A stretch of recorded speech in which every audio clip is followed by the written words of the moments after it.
यही पारे गंगा रे वही पारे जमुना यारे बिचवा में बहे बालू रे तेरे ललनवा यारे बिचवा में बहे बालू रे तेरे ललनवा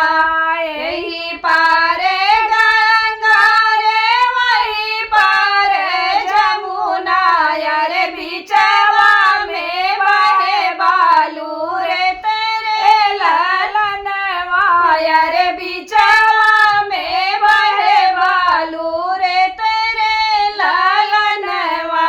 वही बालू रे तवा में बगरे बगीचा यारे बगरे बगीचा यारे फूलवा फूल काचे नरे रे ललनवा यारे फूलवा फूल काचे नरे रे ललनवा फूल तोड़ने चली बेटी हो कावन रानी बेटी हो कावन रानी अरे फूलवा तोड़ने पड़ा भरी रे ललनवा अरे फूलवा तोड़ने पड़ा भरी रे ललनवा घोड़े चढ़े आवाई दुल्हे कावन रंग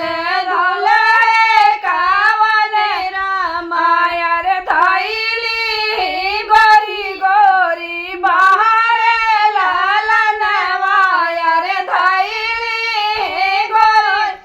गोरी बहारे ललनवा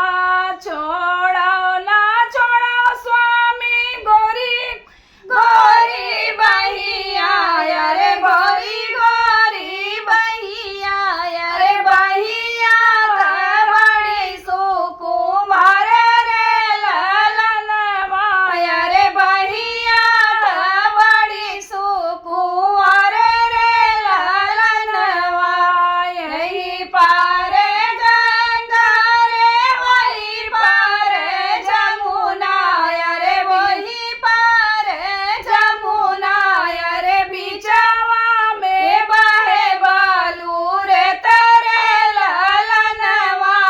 रे बिचवा में बहे बालू रे तेरे ललनवा। जय माता दी फ्रेंड्स, गीत कैसा लगा कमेंट बॉक्स में शेयर कीजिएगा और अपना ढेर सारा प्यार दुलार आशीर्वाद दीजिएगा। इसी के साथ वीडियो का एंड करती हूँ। मिलती हूँ नेक्स्ट वीडियो में, तब तक के लिए बाय बाय। एक बार प्रेम से बोलिए जय माता दी।